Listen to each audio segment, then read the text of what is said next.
할렐루야. 우리 그동안 2주 동안에 또 우리 잘 계셨죠? 오늘 이렇게 귀한 영상으로 또 다시 만나 볼 수 있어서 너무 기쁩니다. 이 시간에 우리 함께 또 에베소서에 대해서 하나님이 주시는 귀한 말씀들로 함께 우리가 나누는 시간 되겠습니다. 같이 기도하겠습니다. 살아계신 아버지 감사드립니다. 오늘도 하나님 우리에게 말할 수 없는 소망과 큰 기쁨을 주시고 하늘의 아버지 하나님 기업을 바라보며 이 땅에 어둡고 소망이 없는 아버지 나날을 바라보며 우리가 하나님이여 끝까지 이기며 견디며 아버지 천성을 향해서 걸어갈 수 있도록 주님 동행해 주셔서 늘 임마누엘로 우리와 함께 하시고 오늘도 하나님 우리의 큰 소망을 주셔서 아버지 주의 말씀 앞에 함께 머리를 숙였습니다.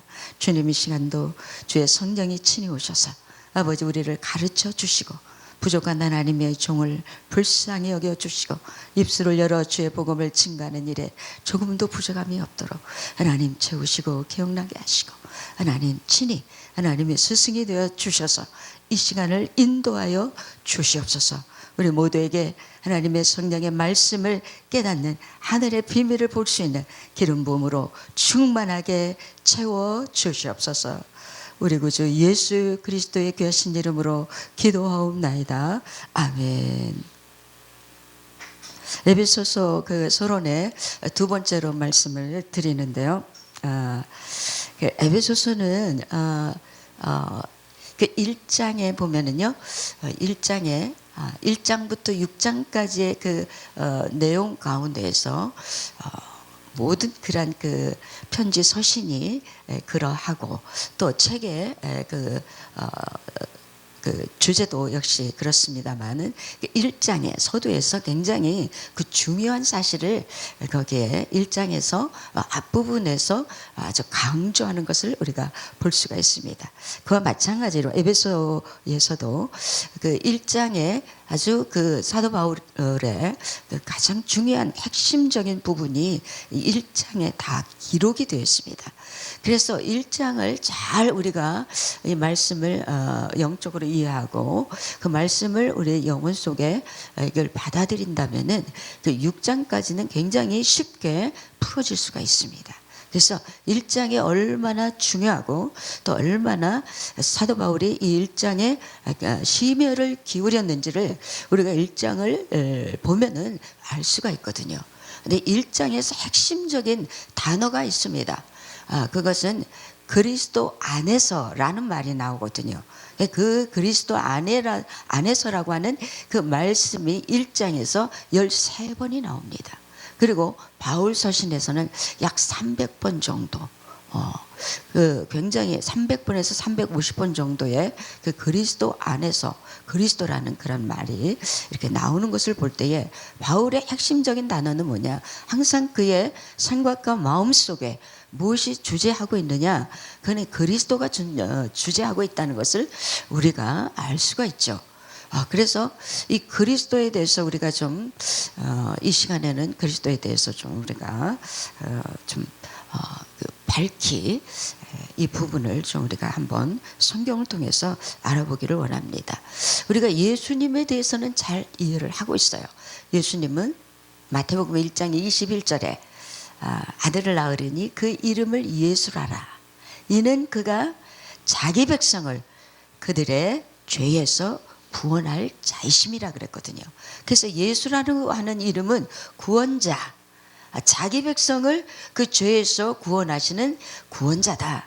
이러한 그 의미로 우리가 예수님에 대해서는 너무나도 잘 알고 있어요. 그런데 그리스도라고 하는 이 부분에 대해서는 우리가 많이 좀 그 인식하는 부분에서 조금 우리가 좀 부족함이 있다. 그것은 현실적인 어떤 그 그리스도라고 하는 그 이름의 그 뜻이 현실적으로 우리에게 크게 와 닿지 않기 때문에 아마 이 부분이 좀 멀리 우리에게서부터 멀리 조금 이렇게 좀 떨어져 있지 않는가 그런 생각이 들어요. 죄에서 우리를 구원하시고 또 우리의 죄 문제를 해결해 주시고 삶 속에서 예수라고 하는 그 이름의 권세와 그 능력이 아주 강력하게 우리가 날마다 그 이름을 힘입어 사는 것이 예수라고 하는 그 부분, 그것도 친근하고 그분의 그 인성을 표현해 주는 부분이 예수님이시죠. 그래서 예수님과는 친밀한데 그리스도라고 하는 이 부분에 대해서는 조금 우리가 거리가 있지 않나 그런 생각을 했습니다. 자, 그런데요, 지금 이 시대는 이제 거의 이제 이 시대가 지금 지나가고 지금 다음 세대가 지금 들어오고 있는데요. 그 시대는 바로 왕이 오고 계신다는 거예요. 우리의 왕. 네, 그 왕이 누구냐? 그게 바로 그리스도라는 거죠. 예, 왕의 권세를 가지고 이제 주님이 오고 계신다. 그런 우리가 이제는 주님을 맞을 준비를 해야 되는데요. 언제까지나 우리가 예수라고 하는 구원자, 우리를 죄에서 구원하신 그 구원자만 붙잡고 있을 수는 없다 이거예요. 그러니까 예수님의 그 구원의 그 큰 구원의 그 엄청난 선물을 우리에게 주신 그 예수 그리스도는 이미 우리 안에서 완전히 혼연일체가 되어 있고 이제는 다음 하나님께서 예비하신 그 시간이 다가오고 있는데 왕으로서의 그리스도를 우리가 맞이할 준비를 해야 된다. 거기에 대한 그 말씀을 좀 드리기를 원합니다. 그리스도 특별한 그 존재, 이 그리스도라가 어디서부터 시작이 됐느냐면요, 그 창세기 3장 15절 여자의 후손이 오실 것인데 이 여자의 후손은 마귀의 뱀과 뱀의 머리를 밟는 그런 완전히 그 머리를 박살내실 그런 분이라는 것을 창세기 3장 15절에서 하나님께서 예언적으로 말씀을 하셨죠. 그 예수 그리스도가 여자의 후손으로 이 땅에 오실 것을 말씀을 하시면서 그리스도의 그 다시 새로운 등장을 얘기를 하는데요. 그게 바로 시편 2편에 나오고 있습니다. 시편 2편 1절로 6절에 말씀을 하고 있는데요. 3절에서 보면은 기름 부음 받은 자에 대해서 말씀을 하고 있어요. 기름 부음을 받았다. 기름 부음을 받았다. 그 열방이 분노하며 하나님과 그 기름 부음 받은 자를 대적을 했다. 이렇게 시편 2편에서 말씀을 하고 있는데요. 그런데 그 성경은 뭐라고 얘기하느냐? 그 기름 부음을 받은 이 기름 부음을 받으신 그 분을 대적하는 것은 하나님께서 아주 그 비웃는 그 자들을 아주 멸시를 한다, 조롱을 한다 그런 말씀이 있어요. 왜요? 하나님과 이 기름 부음 받은 자를 대적한다는 것, 이것은 하나님을 아주 모르는 그런 존재들이죠. 하나님이 누군지, 그 기름 부음 받은 자가 누군지를 모르는 아주 어린 아이와 같은 그런 사람들이 이 일을 하기 때문에 하나님은 코웃음을 쉬는 거예요. 비웃을 수밖에 없는 거예요. 감히 하나님과 그 기름 부음 받은 자를 조롱하고 멸시한다? 그의 결박에서 풀어서 떠나가려고 한다? 그의 맨 것을 풀어서 자유함을 거기서부터 벗어나려고 한다? 이것이 얼마나 어리석은 일인가를 하나님께서는 그냥 코웃음을 치는 거예요. 상대를 할 수 없고 이것을 어떻게 표현할 길이 없는 거죠. 네. 거기에 뭐냐면 우리가 그들의 맨 것을 끊고 그의 결박을 벗어버리자 하는도다. 하늘에 계신 이가 웃으시며 주께서 그들을 비웃으시리로다. 이때에 하나님께서 뭐라고 말씀하시냐면요, 6절에서 내가 나의 왕을 내 거룩한 산 시온에 세웠다 그렇게 말씀하세요. 그러니까 그 기름 부음 받은 자는 바로 여기서 뭐로 이름이 바뀌냐면 왕으로 바뀌는 거예요. 기름 부음 받은 자를 너희들이 비웃으면 안 된다는 이유가 뭐냐면 내가 그를 시온산에다 세웠다는 거예요. 시온산은 무엇입니까? 온 세계를 다스리는 하나님의 영적 권위를 가진 가장 지극히 높은 거룩한 산인데 그 산에서 뭐가 나오냐? 율법이 나오고 그 산에서 다스릴 자가 나오는 거거든요. 그러니까 거기에 서 있다는 것은 왕을 얘기하는 거거든요. 그러니까 기름 부음 받은 자가 바로 누구냐? 왕이라는 것을 여기서 천명을 하고 계시는 거죠. 그리고 7절에 뭐라고 말씀하시느냐면은 내가 여호와의 명령을 전하노라. 여호와께서 내게 이르시되 너는 내 아들이라. 오늘 내가 너를 낳았도다. 왕을 향해서 이제는 뭐라고 말씀하시냐면 너는 내 아들이라는 거예요. 그러니까 이게 세 가지가 다 연결이 되는 겁니다. 기름 부음 받은 자, 그 자를 높이 세워서 왕으로 세우고 그 왕은 또 다시 그 왕에게 뭘 남겨주느냐? 그에게 기업을 주는데요. 기업은 누가 받습니까? 아들이 받는 거죠. 그래서 기름 부음 받은 자, 왕, 그리고 아들, 이것은 한 분을 얘기하는 겁니다. 바로 누굽니까? 그리스도를 얘기하는 거예요. 그리스도, 예수 그리스도를 여기서 지금 말씀하는데 이걸 바로 우리가 점진적인 계시다 이렇게 얘기를 하는 거죠. 기름 부음 받은 자에 대한 쫙 얘기를 하시면서 또 왕을 얘기하시고 그 다음에 그 사람은 바로 누구냐? 그분은 누구냐? 아들이다. 이렇게 계시를 점점적으로 해서 열어주는 것을 우리는 볼 수가 있어요. 그런데요, 여기 8절에 이런 말씀을 합니다. 내게 구하라. 내가 이방 나라를 내 유업으로 주리니 내 소유가 땅끝까지 이르리라. 땅끝까지 이르도록 모든 이 우주에 또 이 지구의 모든 그 권한을 바로 그 아들에게 주시겠다 이 말씀을 하시는 거죠. 그러면서 거기에 내가 철장으로 그들을 깨뜨리며 질그릇같이 부수리라 하시는도다. 아주 가볍죠. 하나님 그리스도께서 철장을 딱 손에 쥐면은 이 철장이 보이는 철장이 아니겠죠. 하나님의 말씀의 철장이겠죠. 그걸 딱 붙잡고 이제 이 세상의 반역자들, 대적하는 자들을 이제 치리를 하신다는 거예요.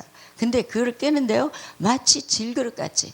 여러분 철장으로 이 질그릇은 우리가 질그릇을 저기 할 때는 뭐 철장이 필요 없습니다. 살짝만 쳐도 이 질그릇은 그냥 깨지는 거 아닙니까? 근데 철장을 가지고서 질그릇 깨뜨리듯이 이것을 부수겠다고 하는 것은 그분 앞에 바로 설 수 있는 자는 아무도 없다. 죄 가운데에 있는 모든 영혼들은 그리스도 앞에서는 모두가 다 그분 앞에 엎드릴 수밖에 없다는 것을 여기서 말씀을 하시면서 여기 12절에 그의 아들에게 입맞추라 그랬어요. 그 아들에게 입맞추라. 그리하지 아니하면 진노하심으로 너희가 길에서 망할 것이다. 그래서 이 아들 왕 기름 부음 받은 자와 연합하는 그 사람만이 그의 보호하심에 들어가지. 그렇지 않으면은 다 길에서 멸망할 수밖에 없다고 하는 강력한 말씀을 여기서 하고 있습니다. 바로 이분이 메시아 오실 주님이시죠. 그 메시아를 우리는 이제 기다리고 있습니다.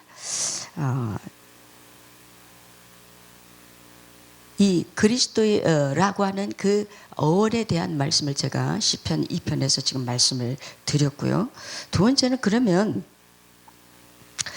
이 그리스도는 어디에서 왕이 되셨는가? 여기에 대해서 좀 말씀드릴게요. 그 마태복음 27장 1절에 보니까 그 빌라도가 예수님을 신문을 할 때에 뭐라고 신문하느냐? 다른 여러 가지 말을 하죠. 그러나 거기서 핵심적인 말은 뭐냐면 네가 유대인의 왕이냐? 이렇게 물어봐요.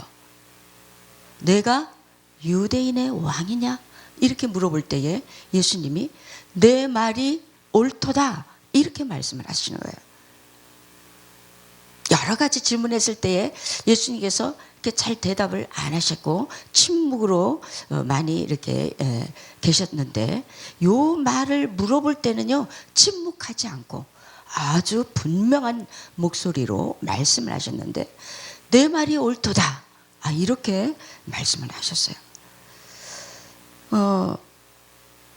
이것을 우리가 볼 때에 본인이 왜 이 땅에 오셨고 또 어떻게 그 왕의 그 자리를 이제 그 얻으시려고 하는 것인가를 우리가 알 수가 있는데요. 그동안 예수님이 오셔서 왕의 대접을 받았습니까? 아니죠. 왕이라는 칭호를 받았습니까? 그것도 아니죠. 네. 전혀 33년 동안 왕으로서의 대우를 받지 못하셨고 대접을 받지 못했습니다. 그런데 그럼에도 불구하고 나는 왕이다, 이것을 말씀을 하셨어요.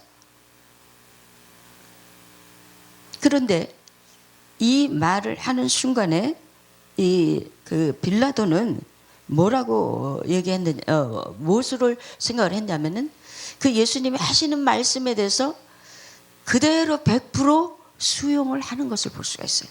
100% 수용을 합니다. 빌라도가 예수님을 십자가에 못 박을 수밖에 없는 결정적인 사건이 있었어요. 그것이 뭐냐면은 이 유대 지도자들, 거기 아주 막강한 그 권력부에 있는 그들이 이제 그 법정에서 말을 하는 거예요. 이 말을 들었을 때에 그것을 인정을 하고 그 예수님의 그 십자가 위에 써야 할 그 명부를 쓰는 거예요. 뭐라고 썼느냐? 나사렛 예수 유대인의 왕이라고 하는 명패를 쓰라고 할 때에 유대인들이 굉장한 소동을 일으켰습니다. 당신이 만약에 이것을 쓰면은 당신은 가이사의 충신이 아닙니다. 자기를 왕으로 인정하는, 자기를 왕으로 이렇게 내세우는 자를 그것을 인정해주고 그것을 이제 그 팻말에다 쓰는 이 일은 가이사를 반역하는 일입니다. 그러면서 계속해서 예수 그리스도의 왕됨을 전혀 이것을 인정하지 않고, 그리고 예수님을 뭐라고 쓰라고 하느냐면 자칭 유대인의 왕이다 이렇게 쓰십시오 하고 얘기를 하는 거예요. 그러나 이 빌라도는 거기에 대해서 이런 대꾸도 하지 않냐고, 내가 쓸 것을 썼다 하고서 그들의 말에 절대로 동의하지 않았죠. 이것은 하나님께서 하신 일입니다. 그리고 그들을 예수님을 내어줬죠. 왜냐하면 그들을 나사렛 예수가 유대인의 왕이라고 하는데 어떻게 사형에 그 처할 수가 있겠습니까? 그럼에도 불구하고 자신이 불리한 그런 증언들을 하고 있기 때문에 이것을 이기고 나갈 수는 없기 때문에 예수님을 내어주는 그런 죄를 범하게 되죠. 그래서 이 빌라도는 분명히 알았습니다. 예수님은 유대인의 왕이라는 것을 알았고, 그것은 예수님은 거짓말하는 분이 아니고 그분의 그 위엄과 모든 행위에, 모든 그 주위에서 들려오는 메시지, 들려오는 정보, 그 모든 것을 다 통합해 보면서 오랫동안 관찰하고 조사를 한 결과 이 사람은 진짜 유대인의 왕이라는 것을 아주 확실하게 알았어요. 헤롯이 예수님이 탄생의 그 비밀을 알고 그를 죽이려고 했을 때에 하나님께서 그를 애굽으로 피하게 하시고 예수님을 다시 돌아오게 하셨던 사실들, 이런 모든 그 자료들을 다 이제 알게 됐죠. 그 빌라도는 절대로 예수님을 이분은 분명히 유대인의 그 메시아 왕이라는 것을 알았기 때문에 그는 조금도 흔들리지 않도록 자기 자신을 분명하게 세워서 그 명패에다가 나사렛 예수 유대인의 왕 이렇게 썼던 것을 우리는 알 수가 있어요. 그것도 헬라어로, 로마어로, 히브리어로 세 개의 언어로 이렇게 썼습니다.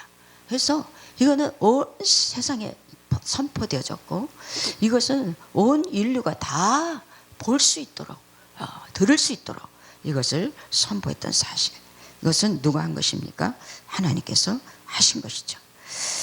그러면서 예수님께서 요한복음 19장 30절에 보니까 다 이루었다.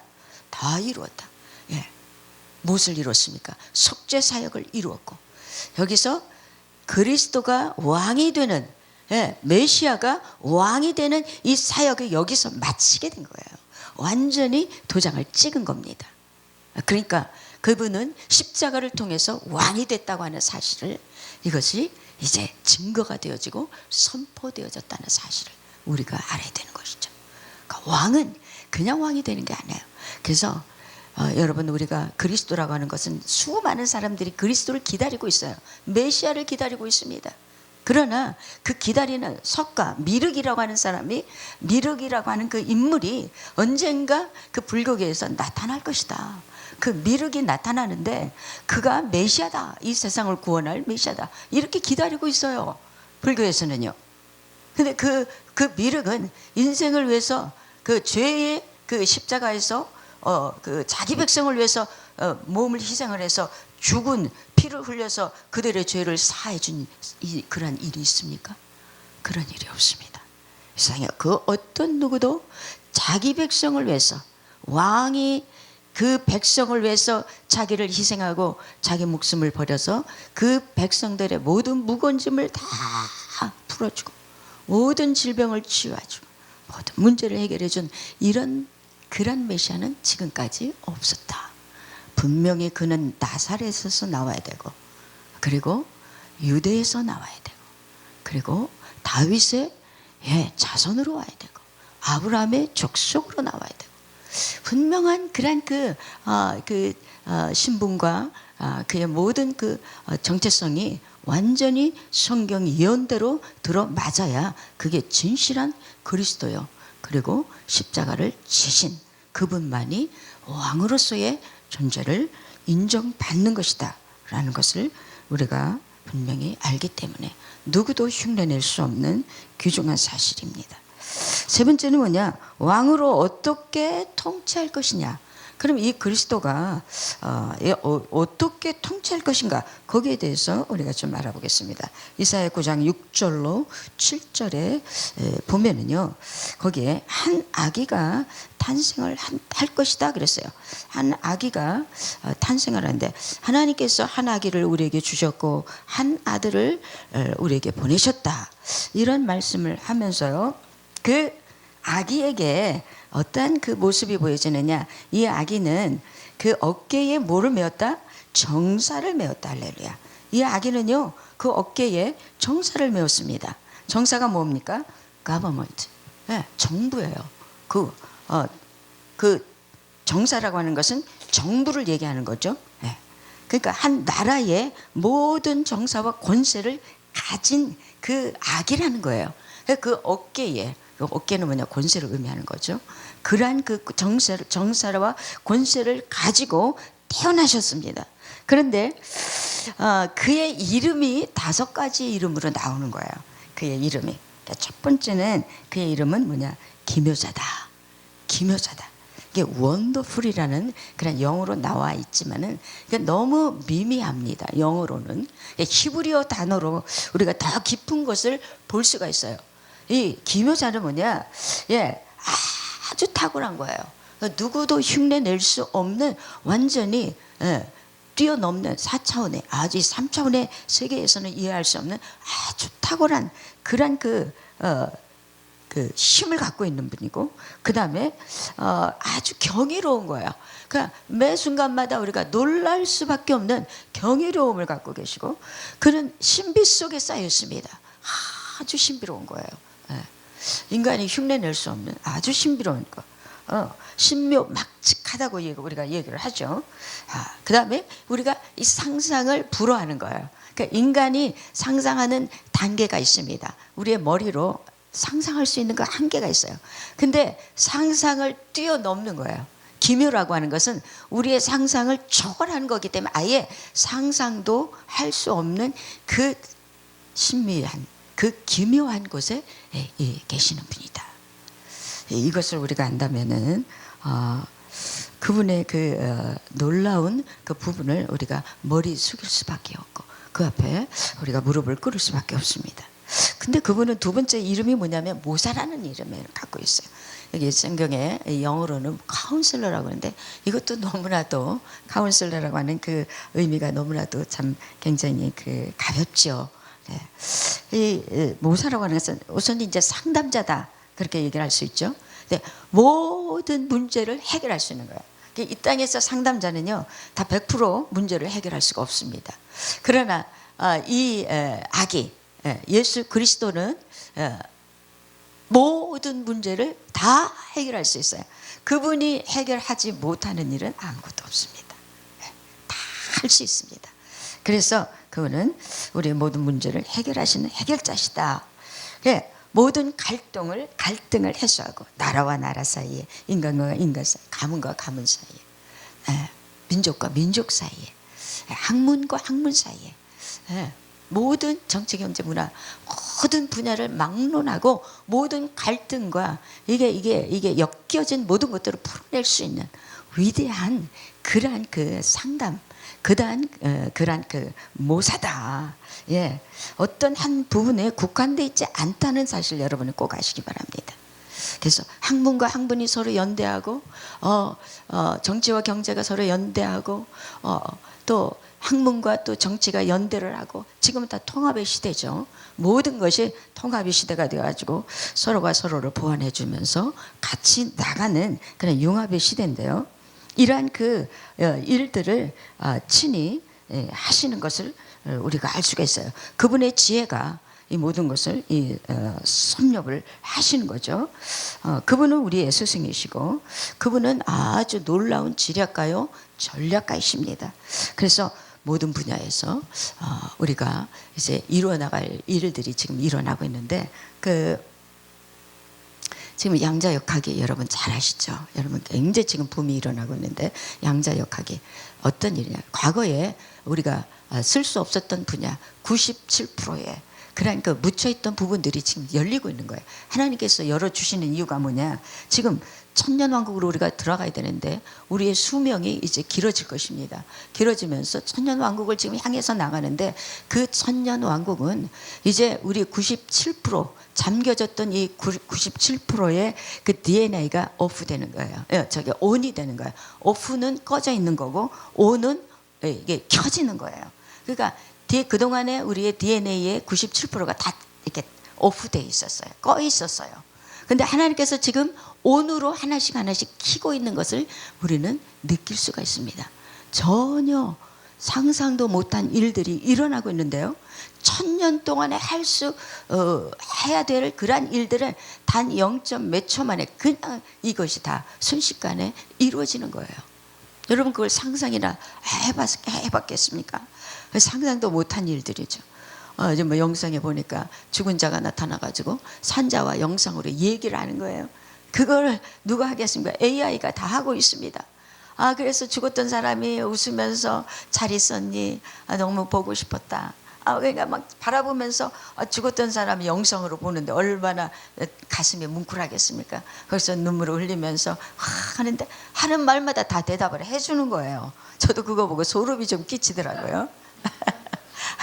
그러니까 이런 시대가 와요. 그리고 또 AI와 이거를 막 대화를 하는데 갑자기 누가 들어오는데 그 AI가 얘기하는 거예요. 지금 누가 들어오고 있습니다. 발자국 소리가 납니다. 이렇게 얘기를 한다는 거예요. 얼마나 놀랍습니까? 기가 막힌 일이죠. 그러니까 이 기계가 지금 이제 모든 것을 파악을 한다는 거예요. 그리고 수많은 정보를 1000년, 2000년, 3000년, 이 역사가 시작된 이래 모든 것을 다 입력을 시켜버렸기 때문에 자기 스스로 그것을 조합하면서 이 감성을 갖게 되는 거예요. 그 감성으로 사람들과 같이 대화를 하게 되는 겁니다. 인간을 뛰어넘는 그러한 일들이 일어나는 것에 대해서 많은 과학자들이 굉장히 우려를 하고 있기도 합니다. 여러분 우리의 DNA가 이제 지금 켜지고 있다는 사실 여러분이 기억을 하시고 이 모사가 되시는 하나님께서 이제 그분의 그 형상으로 우리를 만드신 그것이 이제 우리가 신의 요소를 가진 것이 무엇인가 이것이었구나 하는 것을 하나하나 열어가게 될 때에 여러분이 기절할 일들이 앞으로 많이 일어납니다. 세 번째, 이 아기의 이름이 뭐냐면 전능한 하나님이라는 거예요. Mighty God. 아주 전능하신 하나님이다. 이것도 너무 부족해요. 영어로는. 전지전능하다는 것은 전지, 모르는 것이 없다. 능은 뭐냐? 못할 일이 없다. 무소부재, 안 계신 곳이 없어요. 어느 곳에서는 다 그분의 임재가 있다는 거예요. 하나님이 이제 아주 지극히 작은 꽃 하나, 손톱보다도 더 작은, 아주 작은 그 꽃 속에 여러분 미시의 세계가 있습니까? 거시의 세계가 있습니까? 거시도 우리가 상상을 못하죠. 예, 똑딱할 때에 빛의 속도가 지구를 7번 반바퀴 도는데 이 빛의 속도로 수억 광년을 가야 또 다른 은하계를 만난다는 겁니다. 여러분 한번 생각을 해보세요. 상상이 됩니까? 상상하면 기절할 것 같아요. 저는요. 예, 그러한 일들이 전지전능 하나님께서 다 만들어 놓으셨다는 거예요. 그러니까 우리의 지혜는 그러니까 아무 소리 말아야 돼요. 하나님 앞에서 뭐 어쩌고 저쩌고 얘기할 필요가 없어요. 그저 할렐루야 주님 불쌍히 여겨 주시옵소서. 그것이 우리가 할 말입니다. 우리가 얼굴과 얼굴을 마주 대할 날이 오리라 그랬어요. 그분과 우리가 지금은 너희가 아는 것은 부분적인 것만 아는데 이제 어느 날 그 사랑의 주체 되신 그분이 우리 앞에 딱 눈으로 보여지는 그날 현실적으로 그분을 만나는 순간 우리의 눈이 열리면서 이제는 얼굴과 얼굴을 맞대어 보면서 그분을 이제 우리가 볼 때에 우리의 영안이 열리면서 잠겼던 모든 DNA가 다 켜지면은 이제는 말이 필요 없다는 거예요. 그냥 감정으로 서로 대화가 되는 거예요. 그분이 우리의 눈을 보고 딱 벌써 의미를 전달하면 우리는 벌써 그걸 다 알아듣는, 뭘 말씀하시는구나. 그냥 알아듣는 거예요. 이게 텔레파시가 이거 왔다 갔다 하면서 말이 필요 없습니다. 이미 벌써 감정이 공유가 되면서 그분의 임재 아래 우리가 깊이 들어가기 때문에 얼마나 그런 시간들이 지금 곧 다가오고 있다는 거예요. 근데 이런 세계에 대해서 우리가 얼마나 희망적입니까?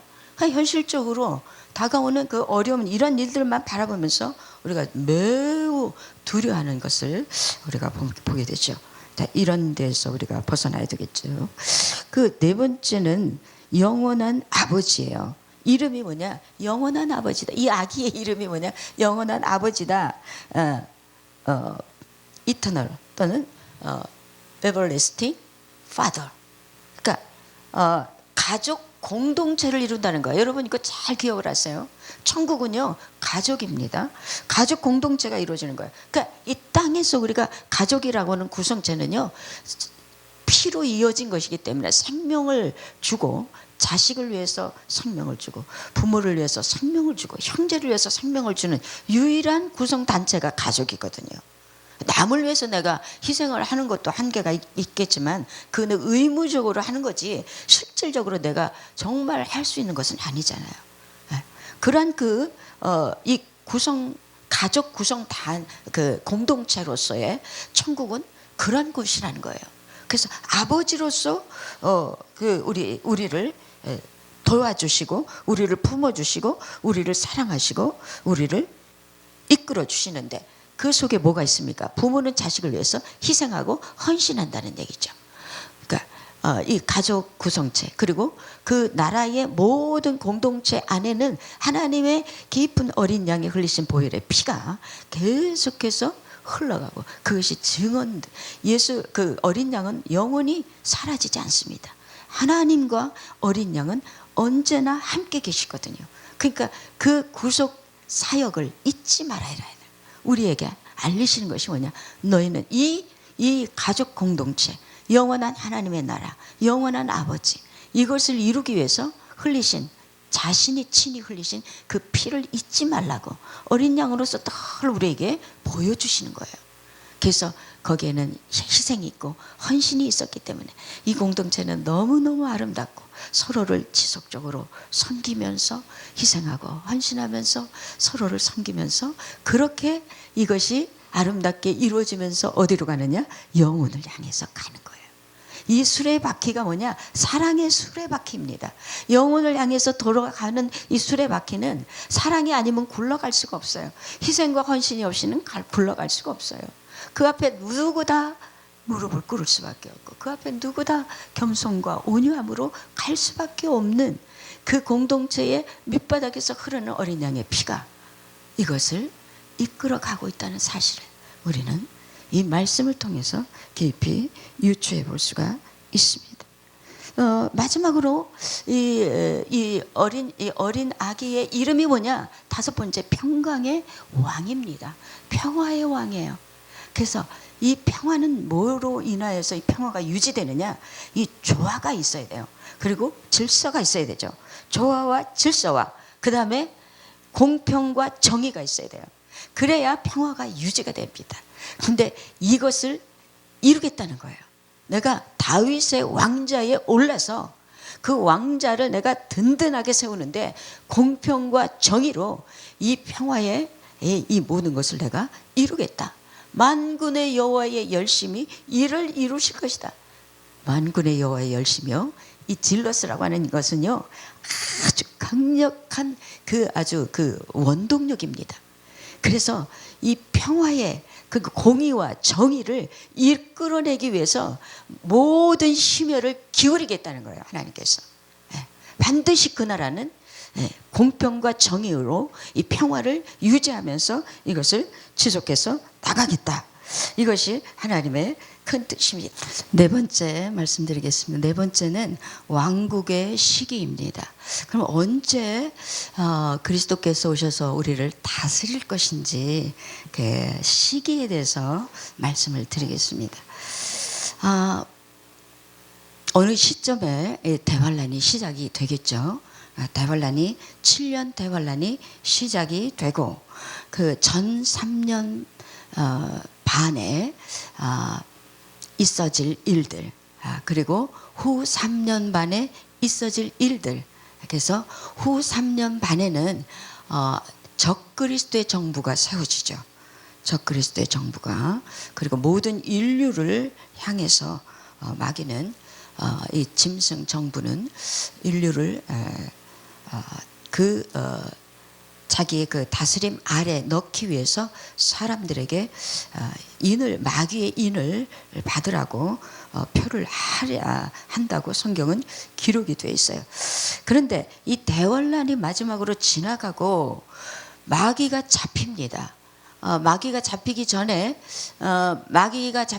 짐승과 그 거짓 선지자들이 잡혀서 유황 불못으로 들어가게 되고 그 뒤에 이 사단이 잡혀가지고 어디로 끌려가느냐? 무조갱으로 들어가게 되죠. 그게 20장 요한계시록 20장 3절에 나옵니다.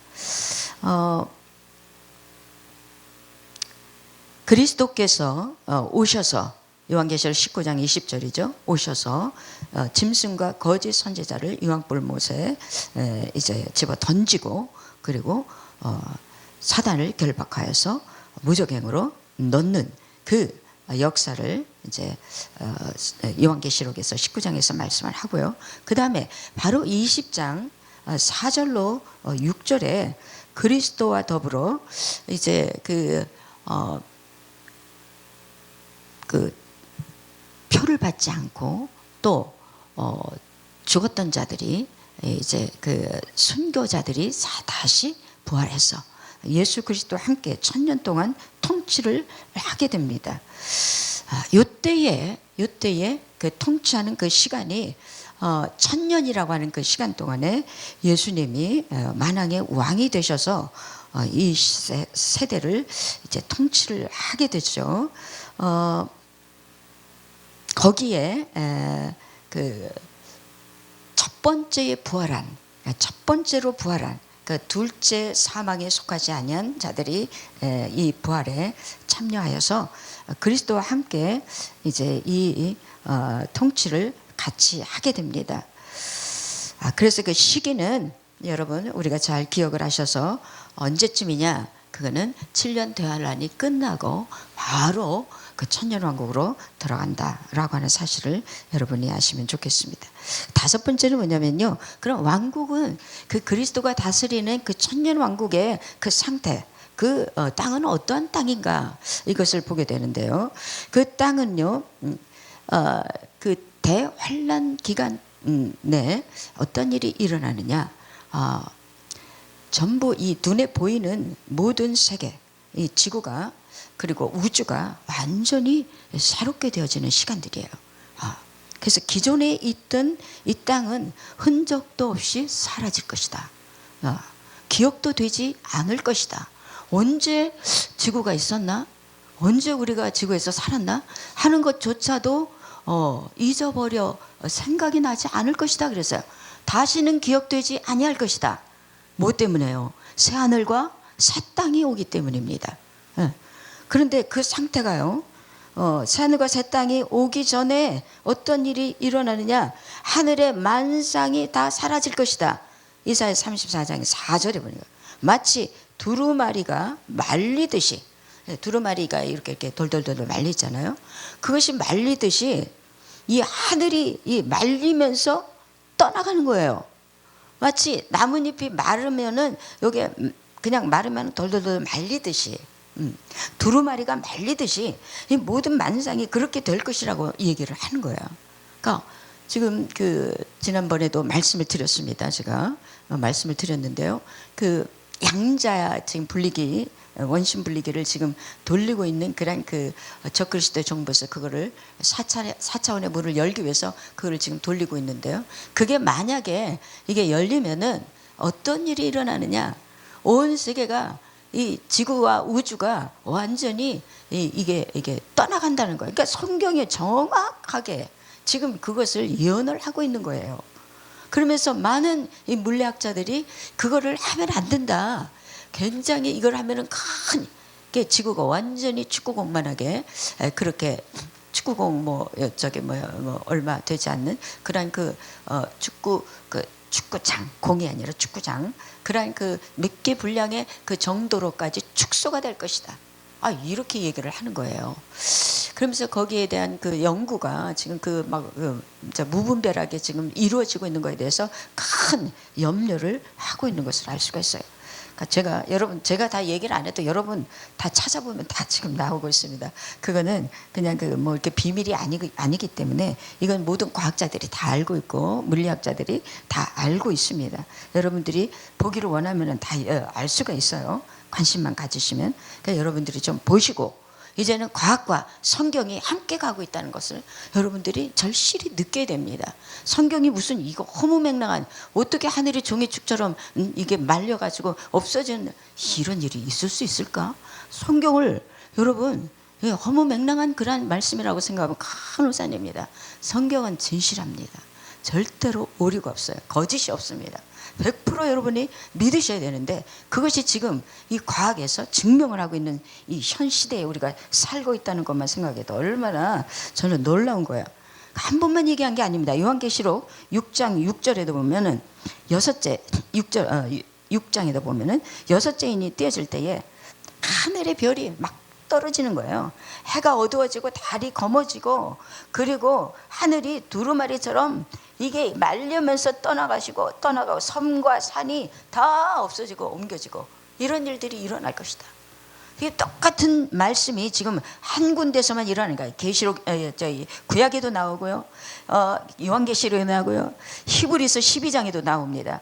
땅을 하나님이 진동을 시키는데 땅만 진동하는 게 아니라 스카이 하늘도 진동을 시킬 것이다 이거예요. 그러니까 하늘이 떠나가고 난리가 나는 거야. 난리가. 땅만 진동하는 게 아니에요. 그때 이것을 전부 다 소멸하는 불이 나서 이 모든 것을 태워버릴 것이다. 베드로서 3장 10절에도 보면 주의 날이 도둑같이 올 것인데요 하늘이 큰 소리로 이게 떠나간다. 여러분, 지금까지 우리가 하늘이 떠나가는 그 소리를 들은 적이 없습니다. 그러나 그때가 되면 하늘이 떠나가는 소리를 들을 거예요. 무시무시한 굉음이 울리면서 그 고막이 찢어지고, 정말 인간이 이 들을 수 있는 그 한계의 그 소리가 뛰어넘는 그 소리가 나는 거예요. 하늘이 떠나간다. 이거는 제 말이 아닙니다. 베드로후서 3장 10절. 물질이 뜨거운 불에 풀어지고 땅과 그 중에 있는 모든 일이 드러날 것이고, 3장 12절에 하늘이 불에 다 풀어지고 물질이 뜨거운 불에 녹아지리니, 이 두 번을 반복해서 지금 얘기하는 거예요. 13절에 우리는 약속대로 의가 있는 곳인 새하늘과 새 땅을 바라보는도다. 할렐루야. 21장 1절입니다. 내가 보니 새하늘과 새 땅을 보니 처음 하늘과 처음 땅이 없어졌고 바다도 다시 있지 않더라. 이 땅에 적을 두는, 여러분, 이 땅에 뭘 쌓아두려고 하고, 여러분이 이 땅에 연민을 갖고 있는 것, 여러분, 이게 다 내려놓으시기 바랍니다. 이 땅에 쌓아놓을 거 영혼에 갈 거 하나도 없어요. 다 태워질 겁니다. 이 불에 다 녹아질 거예요. 아무것도 없어질 거예요. 다 떠나가고 다 없어지고 다 타버릴 건데 뭘 이 세상에 있는 모든 것을 연연하면서 그걸 붙들고 있습니까? 여러분, 새 하늘과 새 땅을 사모하세요. 그 땅을 바라보세요. 지금 바라보지 않으면 놓치게 됩니다. 때가 늦으면 안 돼요. 지금부터 사모하면서 여러분 새하늘과 새 땅을 준비하시기 바랍니다. 그 새하늘과 새 땅의 그 일들이 어떤 일이느냐, 이사야 65장 17절로 15절인데요. 그 새 땅, 그 천년 왕국에서 일어나는 어떤 그 상태, 그 문화가 어떤가, 그 환경이 어떤가, 거기에 대해서 많이 이사야에서는 많이 나오고 있는데요. 제가 그 중에서 몇 부분만 좀 말씀을 드리겠습니다. 제가 좀 읽어드릴게요. 이사야 65장 17절 한번 보겠습니다. 65장 17. 보라, 내가 새 하늘과 새 땅을 창조하나니. 예, 하나님께서 지금 다시 창조를 하시는 거예요. 이전 것은 기억되거나 마음에 생각나지 아니할 것이라.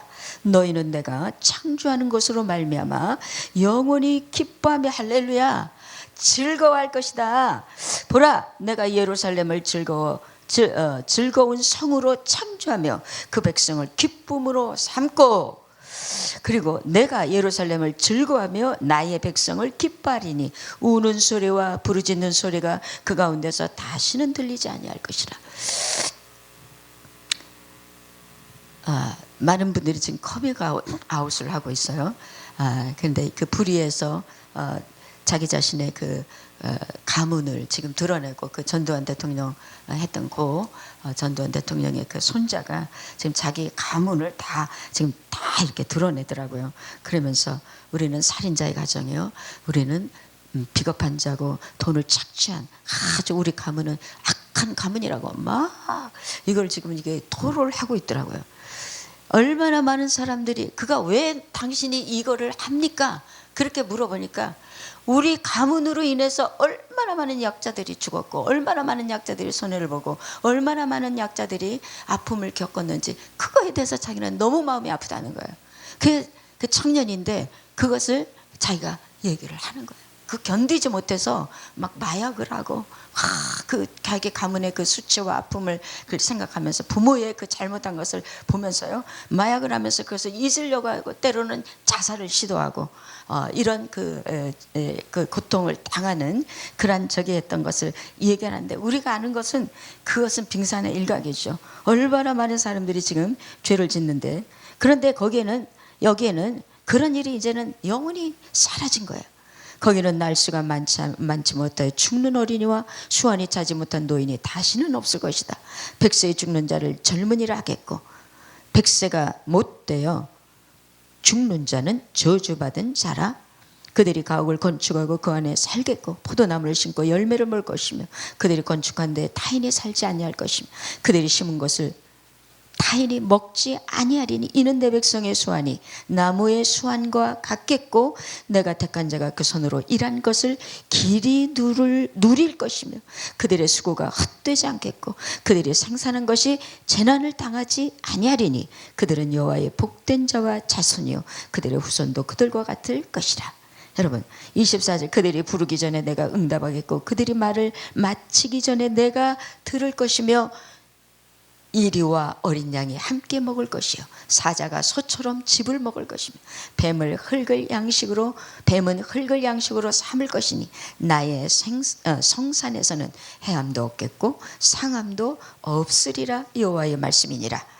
예, 우리 아주 꿈 같은 아주 그 이상적인 세계가 눈앞에 지금 거의 다가오고 있음을 여러분 힘을 내시기 바랍니다.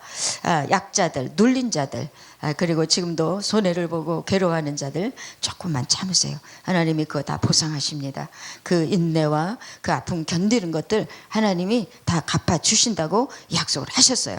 잘 참으시기 바랍니다. 이사야 11장 6절로 9절 그때에 이리가 어린 양과 함께 살며 표범이 어린 염소와 함께 누우며 송아지와 어린 사자와 살진 짐승이 함께 있어 어린아이에게 끌리며 암소와 곰이 함께 먹으며 그것들의 새끼가 함께 엎드리며 사자가 소처럼 풀을 먹을 것이며 젖 먹는 아이가 독사의 구멍에서 장난하며 젖된 어린아기가 독사의 굴에 손을 넣을 것이라. 내 거룩한 산 모든 곳에서 해됨도 없고 상함도 없을 것이니 이는 물이 바다를 덮음같이 여호와를 아는 지식이 세상에 충만할 것임이라. 여호와를 아는 지식이 세상에 충만하는데 물이 바다를 덮음같이, 그러니까 하나님을 잘 안다는 거예요. 하나님이 우리 아버지이기 때문에 그분은 우리를 향해서 눈짓만 해도 우리가 그분이 무엇을 원하시는지, 또 그분은 우리가 무엇을 원하는지 잘 아는, 그래서 피차 간에 너무도 아름다운 교제와 아름다운 삶이 이루어질 것이라고 하는 사실을 말씀을 하고 계신 것을 우리가 알 수가 있습니다. 함께 기도하겠습니다. 할렐루야. 고맙고 감사하신 아버지, 오늘 하나님 주신 귀한 말씀들 가운데에 진정한 그리스도의 뜻을 우리가 알게 하시고, 아버지 주님께서 점진적으로 우리에게 계시해 주시면서 그리스도의 왕국을 소망으로 바라볼 수 있는 귀한 눈을 열어주시니 감사합니다. 인류가 닥쳐오는 여러 가지 위기 속에서도 그 뒤에 하나님이 예비하신 하나님의 나라, 영원한 의의 나라, 평화의 나라를 바라보며 아버지 가족 공동체, 아름다운 천국을 사모하는 우리 모두가 되어지도록 인도하여 주옵소서. 우리 구주 예수 그리스도의 귀하신 이름으로 감사하며 기도하옵나이다. 아멘.